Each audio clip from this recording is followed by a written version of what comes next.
தேவனுடைய இரக்கம் உங்களுடைய வாழ்க்கையில வரும். நிச்சயமாக உங்களுடைய பாவத்தையும் அவர் மன்னிப்பார்.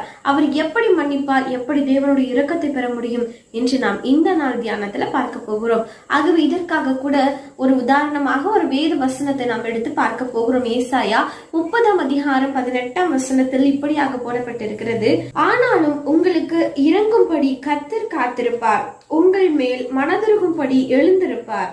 கர்த்தர் நீதி செய்கிற தேவன், அவருக்கு காத்திருக்கிற அனைவரும் பாக்கியவான்கள். ஆகவே இந்த வேத வசனத்துல நாம் பார்த்தபடி நமக்காக இறங்கும்படி, நமக்காக மனம் இறங்கும்படி, நம்ம மேல இரக்கம் செய்யும்படி தேவன் காத்து கொண்டிருக்கிறார். நாம் என்ன செய்யணும் தெரியுமா? நம் பாவத்துல சிக்கி இருக்கிற, நான் பாவத்துல இருந்து விலகி வாழ விரும்புறேன் அப்படின்னு சொல்லி நம்ம மனம் கசந்து தேவனிடம் மன்னிப்பு கேட்டா போதும். தேவன் நிச்சயமாக மனம் இறங்குகிற தேவன், இரக்கம் செய்கிற தேவன். அவர் நம்ம மேல மனம் இறங்குவதற்காக இறங்கும்படி, நம்ம மேல கரிசனை உள்ள